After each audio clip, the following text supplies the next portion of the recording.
I just realised my introduction doesn't bode well for demonstrating that I'm saying no to things. But during the course of my career, which post-fellowship is about 10 years now, I wanted to be able to go over some of the lessons that I've learned and some of the successes in implementing the ability to curate what your career is going to be like without feeling guilty for saying no when opportunities are presented to you. And often people seek out those that get things done to go and ask them to help them get something else done. And so you have to be in charge of your own decisions and future. I'm going to give you some really great tools for that. I don't have any disclosures. So at the end of this presentation, I'd like you to be able to illustrate activities that require time investment, but not necessarily are associated or aligned with promotion or leadership goals, depending on what type of practice you're in.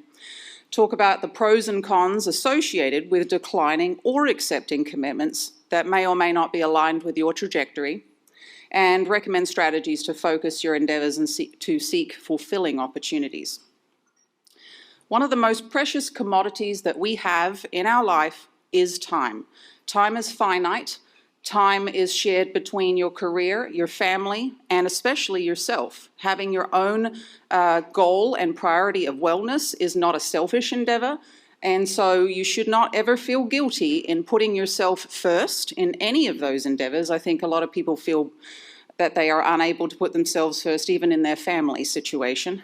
But in doing so, looking forward and making an aligned list of answers that you can give as opportunities come your way, and curate and focus in on what is going to make sense for you is going to be the best approach. But being able to have the art of saying no mastered is going to be one of the key elements for you to be able to have the ability to direct your career, direct your personal life, and direct some people that are really de-energizing, or even sometimes you just see their name on your cell phone and you say, if I answer this, they're going to ask me for something else or some more of my time. So taking all of these things into account, I'm going to save some time at the end of this presentation so that we can have a good discourse on some back and forths of what should I do if this type of a scenario occurs. Here are some excellent books. They're actually very short, small reads that have some great pointers on how to look ahead and have the art of saying no without feeling guilty and without making the other person think you're just avoiding them, or have them turn around and try to convince you, which I honestly think is the biggest reason that people are concerned about others coming to them and asking, what if I have to sit there and constantly justify why I'm going to say no? So here's some really, really good quotes from very, very successful people. Steve Jobs said, "It is by saying no that you can concentrate on the things that are really important." While some of his character traits aren't the one that I align with, he was very successful in being able to do the things he felt were important in life. Warren Buffett, and I definitely inserted this one because we are living in Omaha. We consider ourselves adopted Omahans in Nebraska. Warren Buffett is really, truly an inspiring individual who has done a lot of things in his short time, and he actually graduated from University of Nebraska. He said there's a difference between successful people and very successful people is that very successful people will say no to almost everything. It doesn't sound like it aligns, but when they tell you that, how many times do you think people are coming to them and asking them for some of their time, and remembering time is finite? If you do not prioritize your life, somebody else will. Before you decide to master the art of saying no, you have to first know what your yeses are. And I think this is a very critical step, because sometimes we're trying to figure out what our trajectories in a regular life, our career, academic versus private practice, being able to engage in administrative roles versus doing some institutional protocols to optimize and standardize the types of things you're doing, which can still be engaged with in private practice to get the resources you need and standardization. Knowing your yes helps you understand what your list is. And when you know your yes, you're also setting your boundaries. When you identify what's truly important to you, you can only say yes to those opportunities that align. Now, there's a separate conversation on what if you never have opportunities that are presenting themselves to you that align with your trajectory. And I'll take a page out of my own book on this one. When I wanted to do something, I found that if I reached out to someone and I said, I really like what you're doing, I'd love to help, that really aligns with types of things I'd like to learn and do, prioritize and master in my own life and in my own career, people don't tend to want to say no to you offering your time to help them. And so other than asking, can you be my mentor, without having a clear defined plan on how you're going to figure out what types of things you want to do and really just touch bases with them and see if that makes sense, rather than try to add additional time to their schedule. Knowing what your yes is, do I want to maybe become somebody who engages in the C-suite? That seems unreachable, especially when you come out of your career, you come out of training, you're looking at it and you say, I feel like if I had the opportunity to intersect or have a seat at the table in those arenas, I would be that compassionate, diplomatic leader that could be able to help them understand the crossover between business and the business of taking care of patients. And being able to translate that across is something that you need to learn, but first you need to understand how you can get a seat at the table. Now, that doesn't mean you're going to go from not engaging in anything to all of a sudden being CMO. So everything has a stepwise approach.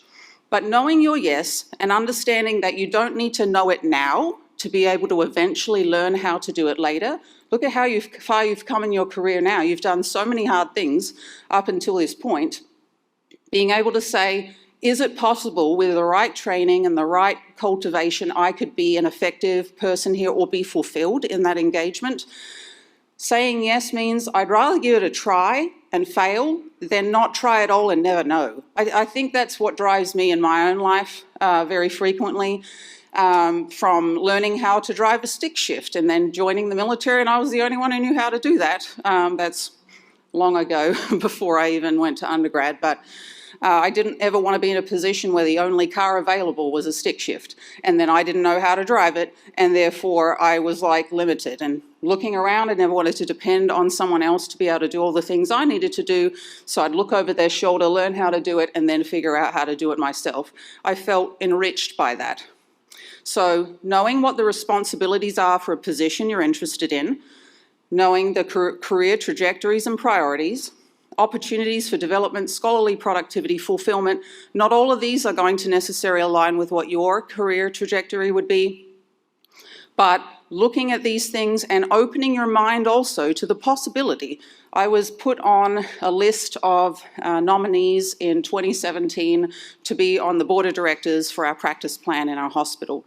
I was asked by my division chief at the time, hey, you're okay with this? They asked if I'm okay with the nomination from the administrative level, and I thought, I know nothing about this, but maybe I'll be able to sit at the table and learn.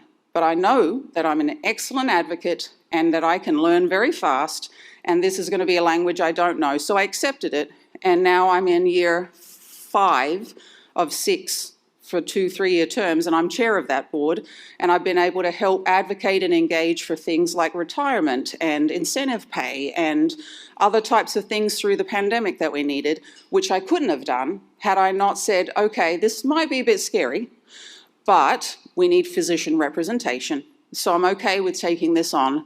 What's the worst that could happen? You can step down. You can say, okay, I've engaged, I've realized that I really don't have the bandwidth to commit anymore. I'd like somebody else to have this opportunity. Don't have fear of overcommitting on some things that could align with what you want to do because you think that you can't ever turn back. I think we've gotten better about this in this day and age, especially after the pandemic continued to focus our own priorities to realize what's important in our lives. Or what about promotion and tenure? When you have an academic pathway, there are specific things and pillars and domains that you need to meet in order for you to get promoted. Do you have to be the lead on those? No, not necessarily. do you want to get promoted? Some people are very happy when they're on the academic track to stay at assistant professor, or they're like, you know, clinical is my passion. There is literally nothing wrong with that. The clinical people are the ones that forge forward, and for those others to be able to step out and engage in this way, and then as a group, you're all representing the things you need to do. Don't feel guilty if that's not what you want to do, but if you do want to get promoted over time, then looking to see that the things that you're choosing to do are aligning with that trajectory allows you then to pair off and then turn away from any opportunity that does not align, that might just take up busy time and not allow you, when the opportunity comes, to be able to have the time to say yes to things that will lead to the promotion and tenure. There are research, education, teaching, clinical patient care service. Having protected time, that is not always a guarantee. A lot of places are actually removing that when they had already allocated it because of staffing shortages and other financial constraints. When I first was asked in 2014 to become the medical director of our acute pain service, which I have subsequently provided that opportunity for another excellent leader in our institution to step up, have their own unique lens, and have an opportunity that then allows them an engagement that leads to promotion and tenure. When I was asked to do it, I didn't get any protected time. And after 6 months of realizing, one, how many of us are doing a half job, I don't want to say the wrong word here. How many of us go in and say, I'm going to do the bare minimum on this? We don't. We're type A, we're physicians, and we look forward and we say, I'm always going to do my best. And that is a lens that you need to take when accepting a position too. So 6 months in, I realized I was focusing energy to try to provide this important service to the children that we serve, and that I was working nights, weekends, and post-call days to try to engage and get the things done. First of all, you have to be able to know how to partner with people and delegate. You can't do it all yourself. Everyone around you are brilliantly educated people that are talented, and they don't have to do it the way you want it to be done for it still to be done in a good way. So as I got to 6 months out, I said, okay, I need some time. I need a raise. I'm still committed, but you know, they said, well, we have a policy right now that you don't get any raises for the first 2 years out of fellowship. So after 2 years of doing it, they finally got me 20% time, protected time, to be able to continue to commit on that pathway. Sometimes people are going to ask you to do things that do align with what you want to do in the future, but they will say, first demonstrate to me that you are going to be committed and have outcomes and deliverables that show that you need the time, and then they'll give it to you. Unfortunately, this is literally the way of administration right now. And you don't want to think, okay, if they're never going to give me time, that's my hard stop, or that's my deal breaker. You may realize that there was an opportunity that closed to you down the road because you didn't engage in that way. It doesn't mean that 6 months in you can't go and ask the question, but therefore take that into consideration. Promotion and tenure, there are different areas that you can focus on. You don't need to be excellent at every one of them. You need to have a little engagement in each, and that's where partnering with other people so that you can get those things, whether it's case studies, research papers, and types of things where you can say, I can't lead it, I can only give some of my time, but I really would like to help. That still goes on your CV, and it can still work towards promotion and tenure. You don't have to be the one submitting the IRB and doing those things. Same thing with education. This is a great forum. If you want to speak at the AOCA conferences or on a second Sunday, you reach out. I actually did that in 2016, and then I got to speak at one of the San Diego conference, and now I'm vice president of the Board of Governors. Engaging and having these opportunities, they continue to align with my own career goals, but I had to take the initiative to reach out. What about non-clinical activities? Education that we were talking about. Education, there's CME, there's resident and fellow lectures if you're on the academic pathway, presentations, interdisciplinary lectures, collaborating with our colleagues. I would have to tell you that the visibility that you get and recognition and respect when you go and just chat at one of their meetings about something that is important, whether it's ensuring MPO guidelines or optimization before anesthesia is able to be administered or other types of things. When you engage in an interdisciplinary way, they see you and they understand the value that we have outside of the silo of the operating room. Service. There's committees on almost every hospital, the pharmacy and therapeutics committee. There's some committees for the different areas of the hospital. Having a voice for anesthesia doesn't mean you need to lead it. You show up, you listen, you make a comment every once in a while, and eventually you're like, okay, I know I can contribute in a meaningful way. That also gives you the visibility. Leadership, board runner. Sometimes running the board is intimidating, but that's something that can also have you engage and understand people, and then looking at other types of administrative duties that you think you would enjoy. So now that you're thinking about the ways that you can curate your yes list, you're able to then say, okay, I know what my yes list is, and when somebody approaches you with an opportunity, you can say, does that align with my priorities, and is it on my yes list? Yes, I want to consider maybe engaging in an administrative role. Is this one that I think that would get me to the exposure that maybe eventually I could think if this is something for me? Another example I like to give is I think something that we all face, especially as we first get out of training. Family members and friends that pop up out of the woodworks and think that you're the money bags now. And everybody has a story where they could really benefit from you assisting them financially. I have 4 sisters and a brother, and one of my absolute favorite sisters actually lives in Omaha with me. And when I first finished fellowship and came into town, she is literally a beautiful human being, but has just never been good with financial balance. I realized after a couple of years that every time she reached out to me, she was asking if she could borrow money and pay it back to me later. And after a couple of years of this, I said to her, you know, I love you unconditionally, but I'm realizing that when I see your name on my phone, I realize you're asking me for something again, and that wasn't really what our relationship is supposed to entail. If you have a really big emergency, that's one thing, but you not planning ahead to go on a vacation and needing to borrow the money and give it to me on the paycheck that comes when you return, then you planned it for a whole year, that may not be the way to go about it. We offered, you know, budgeting skills and other types of things, but eventually I said, it's going to affect our relationship negatively if this is our main interaction. That doesn't mean I don't help my family. It doesn't mean I'm stingy. It doesn't mean any of those things.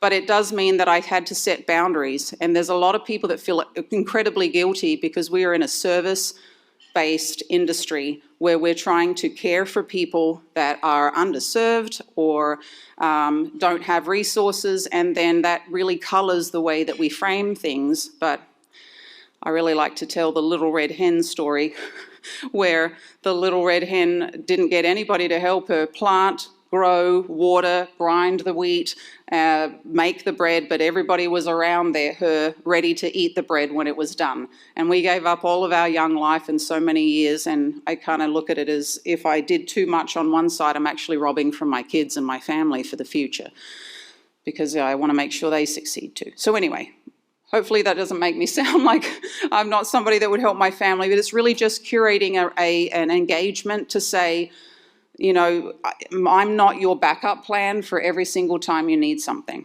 But let's look at busy versus productive. Everybody can come to you and create opportunities for you to be busy. How do you want to spend your time? Is it career developing busy work, or looking at our focus is to be engaging in productive endeavours instead of busy work? So when you look at what professionals do, they spend 51% of their time managing information. They spend 90% of their time tossing things away without even reading it. I don't know how many emails I get in my inbox any given day, and sometimes that's an hour of my life every day just to sort through those. But looking to work and opportunities that are productive rather than busy is another way to frame it. At one point, I had somebody in my institution come to me and say, hey, you're excellent at this, you're excellent at that, we get along great, I really want you to join and be a leader in this thing.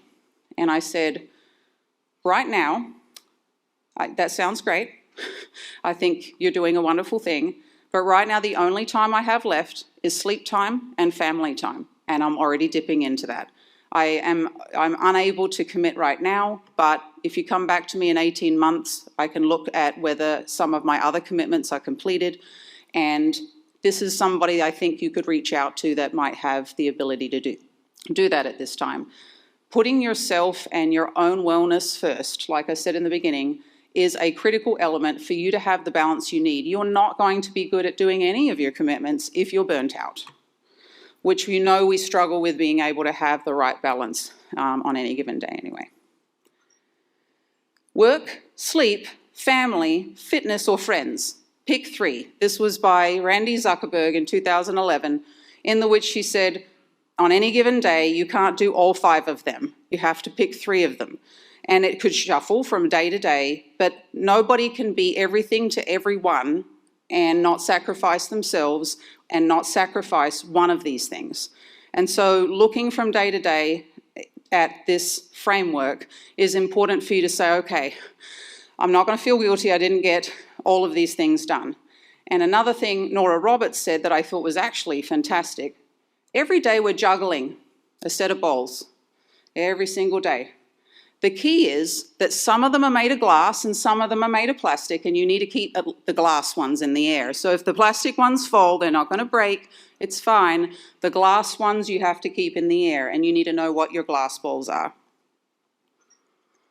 So starting with a yes, reasons to say yes, it aligns with your mission, it's relationship development with key leaders, you're going to network and have connections that are going to be meaningful and potentially assist you. You can't underestimate the ability to network and what that value is to then eventually potentially pivot continuously on the trajectory you're looking at. Sometimes engaging is solely for the ability to have that seat at the table and have connection and networking. Sometimes you get exposure to avenues not ventured. Do you think that in your life that you already had foreordination or could project where you are today?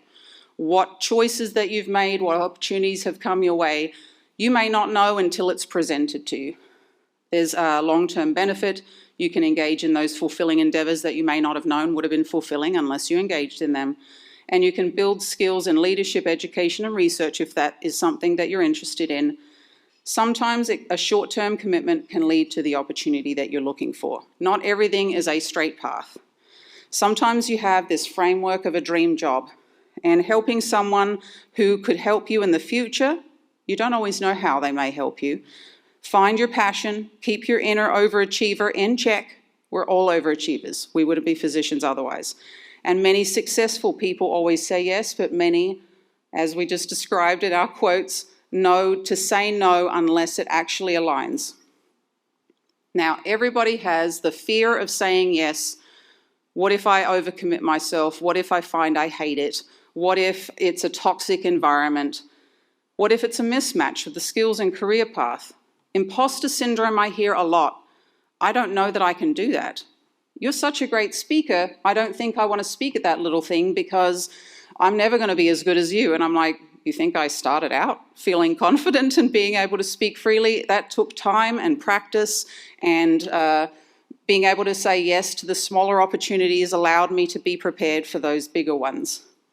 Time commitment and lack of bandwidth. You have to understand what the ask is, and sometimes that is, so you're saying you want me to do this, I can't do A and B, I might be able to help you with C, and maybe somebody else can engage in the others.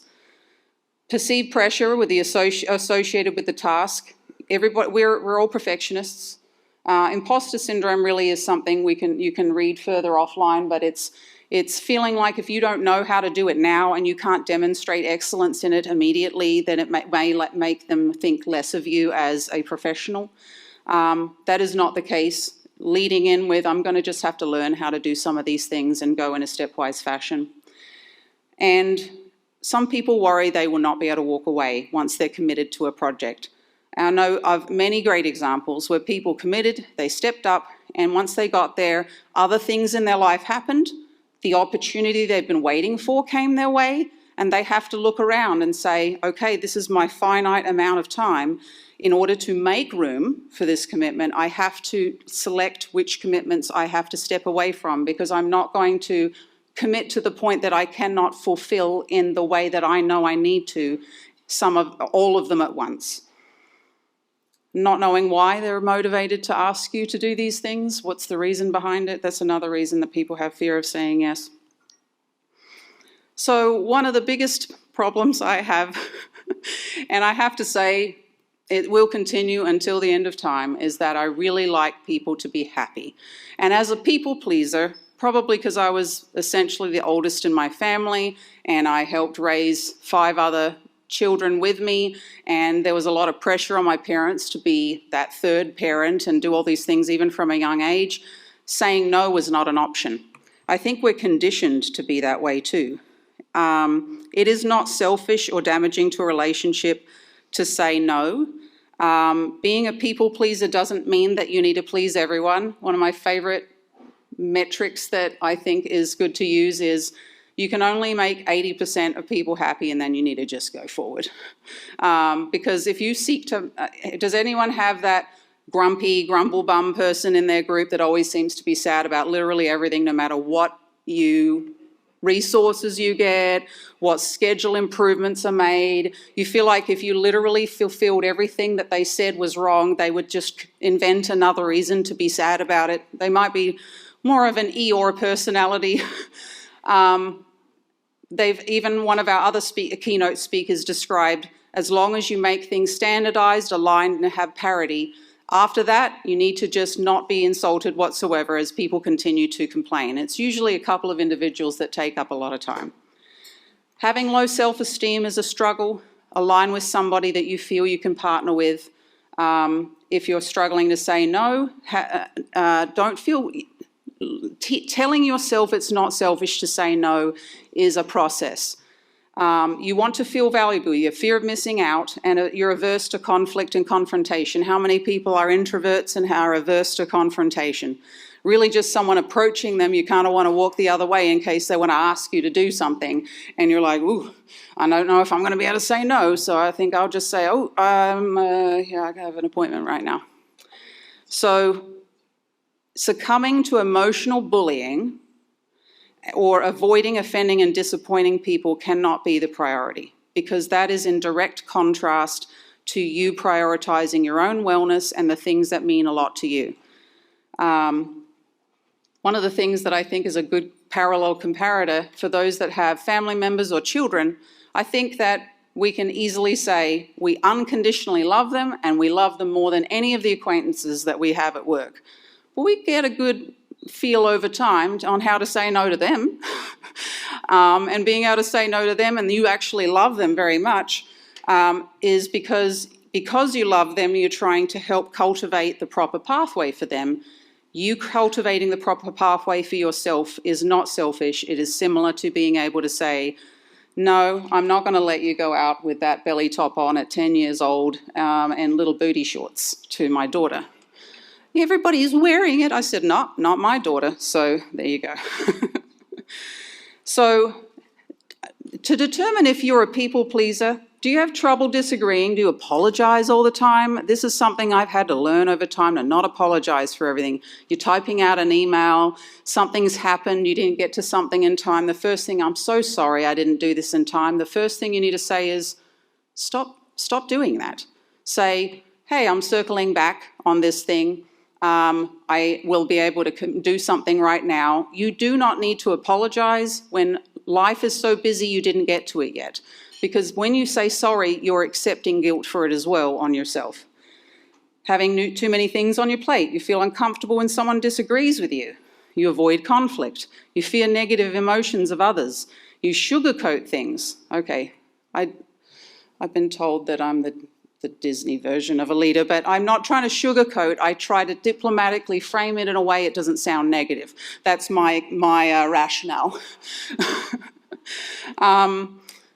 You want people to like you. I think having people be upset at you is something that you take very personally. You know what I found? When people do something that upsets you, you go home, you're stewing on it, they've literally let go of it. So they continue to have control over you because you're continuing to exert energy in the space to try to understand what you could have done differently.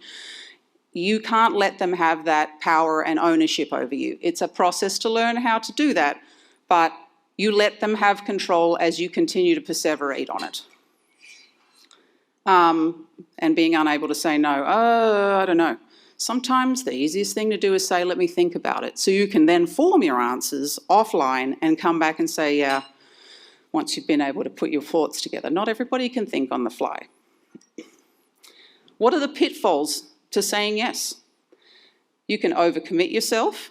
You can be burnt out. You can have stresses with your relationships. I had a colleague even here say, when they were in a toxic environment, her husband said to her, every Tuesday he knew that she was going to have to engage at the other hospital that was really a horrible environment, and then she wasn't her best self at home, and they knew every Tuesday this was the cycle, and so they shifted jobs in order to better align with wellness, etc. But you have to have some introspection to recognize if you're coming home and you can't spend time with your family meaningfully, you're so worn out, you can't engage, you can't do the things you love, you're leaning on sucking all the energy out of yourself, and that leads to burnout in all areas of your life. And that's the relationship stress that we all want to avoid. You know, physicians have the highest divorce rate in the country, and relationship stress can often come from overcommitment in areas that if you stepped away and said, did I really need to do that at the sacrifice of the things that are meaningful to me and my family? So other pitfalls to saying yes are the inability to fulfill existing commitments. You don't want to half commit to anything. And so this is an excellent response when you say, I'm not going to be able to do that. I currently have enough commitments that if I commit to you, I have to either say no to somebody I've already committed to, or I'm not going to be able to fulfill it in the right way, and therefore I'm not going to be able to commit because I only commit when I can do an excellent job. Underperformance at work due to being spread too thin. The consequences really can be catastrophic. So those are some of the pitfalls of saying yes. Let's talk about the strategies to say no. Be direct and straightforward. We get taught in medicine, if you need to deliver bad news, you need to start with just ripping the Band-Aid off and giving it straight. Don't talk around something like patient passed away, they're no longer with us. All of those things we're taught, people can misinterpret that. Where are they then? But saying they have died. So looking at that similarly, being direct and straightforward, thank you for asking, start with something positive, but be direct and straightforward. I can't commit to that. I appreciate the opportunity. Replace no with another word. Resist the urge to offer excuses. You don't owe anyone an explanation for what other projects you're engaged with so they can say, well, that one's not important, and try to deflect and say, well, you could probably give that one up. You don't owe them an excuse. You can offer one if you feel that it's appropriate. But you should resist the urge to feel like you're making excuses. It also makes it look like it's disingenuous. Take ownership of your decision. Don't have them think they can come back to you and convince you on another day. Ask them to follow up later if you don't want to decide right then. Don't lie about availability, because it's okay to just have protected time for yourself. Offer an alternative and describe your lack of bandwidth. Thank you for asking. What you're doing sounds like a valuable effort, but as I'm overcommitted at this time, the only way I could make room for this is to not fulfill a commitment I've already made. So let's talk about a positive no. Common approaches to saying no is to accommodate. Say yes when you wanted to say no. That's not the answer. Attack. Why are you asking me this? You're always asking me these things. Why aren't you talking to somebody else? This is a reactive, defensive mechanism. We want to respond rather than react. Avoiding. Trying to avoid any commitment, not answering the question, going and doing something else, then continually avoiding that person so you don't actually have to address it. I have been guilty of this long ago, but I don't do that anymore. So start it with a positive no approach. Yes, no, yes. The sentence starts with a matter-of-fact exertion and a declaration of intent. Express your yes. It really sounds like you're doing amazing work. That is a really great thing that you're doing. Then it delivers a final no. Unfortunately, I don't have the time right now. I don't have the bandwidth. And that's really just because I've committed to other things. But proceed to seek a solution that will make everyone happy. You're proposing a solution. I think this other person has been seeking these opportunities. Now, you don't want to throw people under the bus. I've had people do that before. They deflect and they keep offering somebody else. They do these things well. That's not the goal. But saying, you know, maybe I can link you up with some other people that you could ask and see if they have availability. A normal no starts with a no and ends with a no, but a positive one starts with a yes and ends with a yes, because you're leaving a good impression at the end. You know, down the road, maybe I'll be able to engage with another project with you. We'll see what the future brings. So the pearls to saying no is to say no to the opportunity, but not the person. You're not saying no to the person, you're saying no to the opportunity. Ask for time to consider, clarifying questions to determine if it actually does align. Discuss what the challenges would be to accepting and suggest how they can be overcome. These are all the reasons you'd have to delegate other commitments. Can you provide me with protected time? I've had administration come and say, I need you to do these things. It would take 12 hours of training, and then I need you to spend 2 hours every week going and doing this course. This was several years ago, and I said, well, that's going to impact my ability to do revenue-generating work. How are we going to compensate for that? And they didn't want to provide any more time, any more money, or any of those things, and I had to decide whether that was something I needed to align with or whether somebody maybe had it align with what they would like to do. I ended up saying no to that one. Formalization of protective time. So this goes back to, I've done this role for a couple of years. You don't want to feel like you're being overcommitted, and they will, if they think you can do it without having any time because you don't go back and revisit and say, in order for me to continue doing this, you're going to have to give me that protected time, and here's all of the documentation of the things I've been doing. Getting it formalized into a role that has protected time associated with it is one of the avenues that you can take to make sure that it's time or money, and donating your time isn't your goal either. So let's talk about some examples. I absolutely support what needs to be done, however, I'm fully committed. I can reevaluate in the fall, but thanks for considering me. Then maybe you can try this person. Your project sounds valuable and exciting. I'm currently seeking opportunities to do X as I'm preparing for X role. If you hear of any opportunities in that area, I would be interested. People like that. They're like, okay, I know what she likes, and someone else, they have their own networking and connections. They say, oh, she's great. She wasn't able to help me on this one thing, but it sounds like she really wants to engage in these things. That sounds great. I don't have the bandwidth to accept another opportunity, and I am committed to my family to not further commit time outside of my work. So when I'm completed, we can reevaluate. Have predetermined responses. It's the best way to go about it. Always be respectful and honest. Answer from a place of authentic, thoughtful consideration. Don't be afraid to ask for time to consider, then follow up and discuss with a trusted mentor or friend outside of your work circle. Does this align with my goals? Will this lead me to what I want? Because I don't quite see that right now. Then own your decision. Don't let them talk you out of it or talk you into it at another date. Now, how do I seek opportunities to align? Identify leaders who are on the career path you would like to emulate. Ask questions. Don't say commit time to me. Say, what did you do to get along this path? What types of things would you suggest?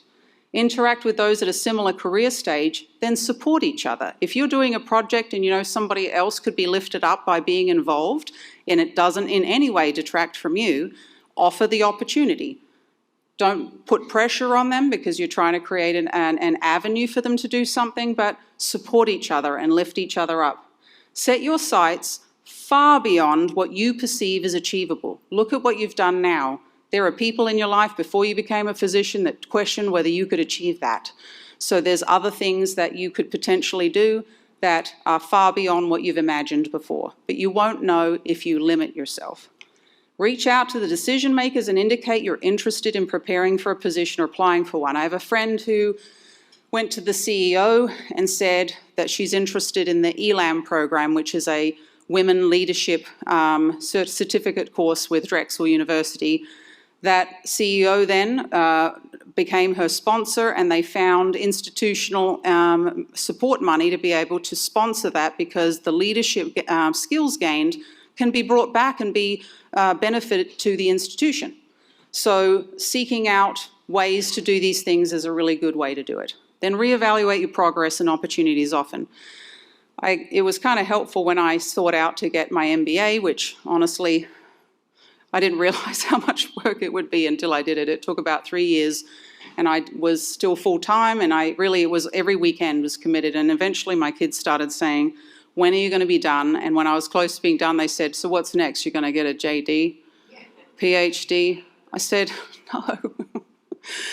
But on the flip side, I engaged in that because I did a small course for leadership sponsored by our hospital, and I realized just how many gaps I had in being able to effectively communicate and advocate for people in my institution. So I got the same business MBA that the people that are sitting in the C-suite obtained. Then I saw dramatic differences in my ability to negotiate. I was able to go up there and speak the language that they had, and they couldn't reframe information to try to decline what we needed. That resulted in a compensation review just this year that was significantly more than was proposed as feasible or even appropriate. But they couldn't argue with the rationale and utilizing those skills that I obtained. Now, if you want to get an MBA, go right ahead. Mine was institutionally, we get tuition remission, so I didn't have to pay for it. Would I have done it otherwise for $48,000 to $60,000? I don't know.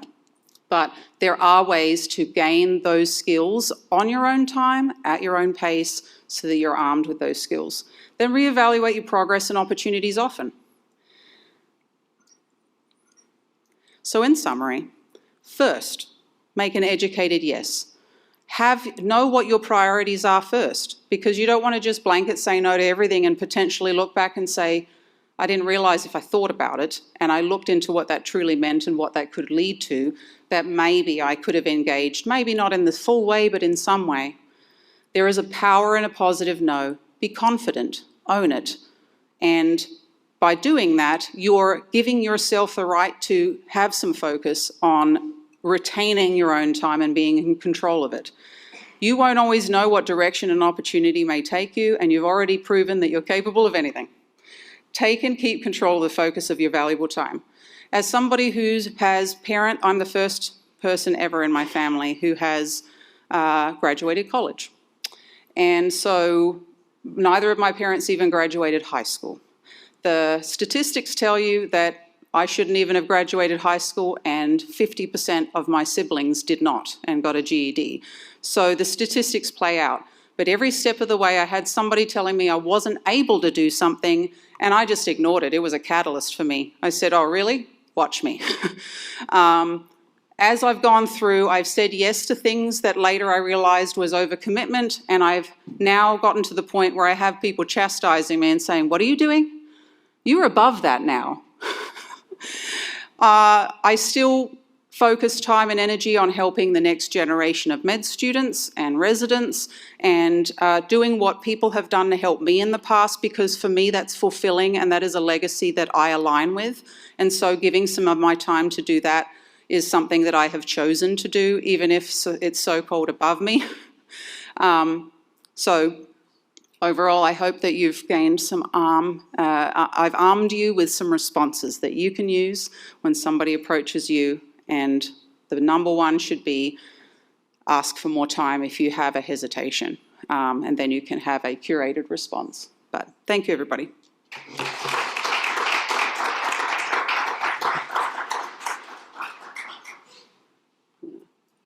First of all, I want to thank Dr. Gawler for an amazing talk there. I not only feel like I've had a mirror put up to look at myself, but I was also over there like secretly trying to take notes, because I definitely need to learn some of these. So I now want to open the floor to any questions. If anybody has one, there's some mics floating around, please. I'm always happy for you to give me a situation you were put in, and what kind of response is a really good diplomatic way to respond to it.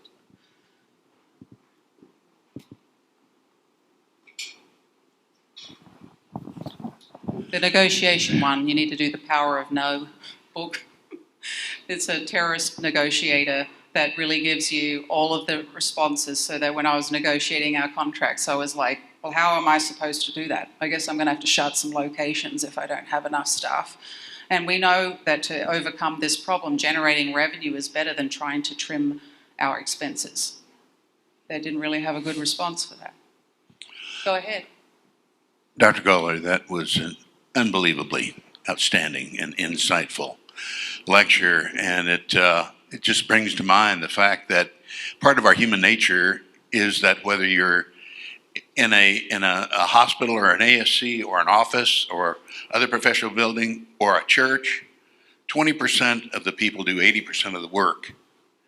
And we all have a tendency to become human doings instead of human beings. And it's very easy to stay there and just stay in that mode. Do you have any ideas about developing strategies to get that 80% of the people skewed over to more 20, so it becomes 30 or 40% doing 60% of the work? That's an eternal problem that none of us have really any ideas how to change. That is literally the million-dollar question. Even in tech and in other industries, one of the biggest dissatisfiers to the percentage that's doing the majority of the work is that they will honestly still not receive the lion's share of the payment if they're doing 2 or 3 people worth of work versus others clocking in and clocking out and doing the bare minimum. I have a response that may not be popular, but honestly, for the wellness of the greater good, other than advocating and having leaders that support trying to even the playing field, which I think is critical, it's stop doing more all the time, because that's what your baseline is of what is expected, and then the others are only expected to do what their effort has generated, and you'll sometimes be paid the same, or they'll be paid more. And honestly, it's very bad for your own psyche. If you don't do the work of 3 or 4 people, then they have to hire more. And then eventually the playing field being evened out so that everybody has to take the commensurate amount of work and the parity. What we found in our own institution, we double cover rooms for 1 to 2. In PEDS, that's the maximum in order for us to do that safely. We'll have some people that become that squeaky wheel that complain so much when they have to do that people who are running the board just don't want to have to deal with that stress for the day. So then they'll go do the easy rooms by themselves all the time, and the others that are the workhorses, they're doing everything else. Eventually, you're going to lose those people because they're the ones that look around and say, why am I being punished for not complaining and being willing to step up to the task?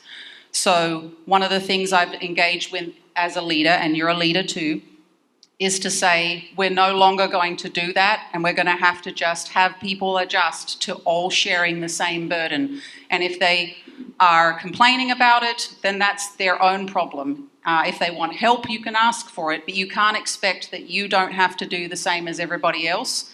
And unfortunately, you have to be willing to just suffer through the complaints and everything that follow, because in the end, you're honouring the fact that others are going above and beyond all the time, and eventually you're going to have that toxic environment because it becomes an us versus them. And honestly, I've found the ones that are the complainers are the ones that are complaining about everything, and I'm never going to satisfy them. But I do want to satisfy those people that always can be counted on to step up, stay late, do everything, and so that you're more apt to want to do things for them too. And you don't want to have others suffer. So I know that's not a popular opinion because sometimes the work still needs to be done and you may not even have the money to be able to hire more people to do it.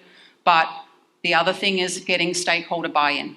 If you assign people tasks and just say it's part of what we all need to do, and this I'm tallying this out, you need to come up with this protocol and present it, you need to do this and you need to do that, and we're all sharing the burden. That's another way to have that stakeholder buy-in and say, you're going to be the lead on this project. When they feel engaged, they'll do more. If they feel like they don't have to, I have more problem of people saying yes and then turning around and stepping away, and then you have to fill in the blanks and everyone's like, nah, unless you're going to give me time or more money, I'm not going to do it. That's the million-dollar question, really. Sort of a societal norm. The very, very young generation now is very much about entitlement and being given a gold medal or a trophy just for showing up. So when we hire some people in this group, oftentimes you go from person to person to person, and you keep trying to look for other people, and it's a big problem.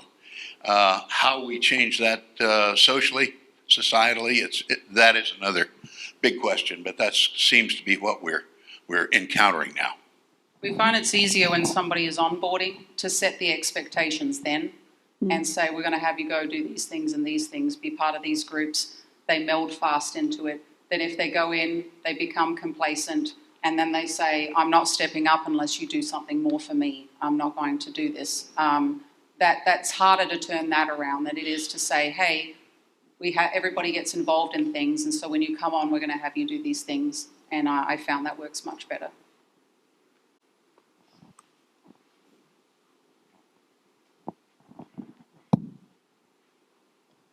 Thank you. I just had a comment about saying no, like a personal experience, multiple personal experiences. I find it hard to say no when I think that person has a lot of opportunity and could help my career, but I can't say no. I can't say yes right now, but I'm afraid that they're not going to offer it to me again, or they're not going to include me again, or I'm going to cut off that bridge.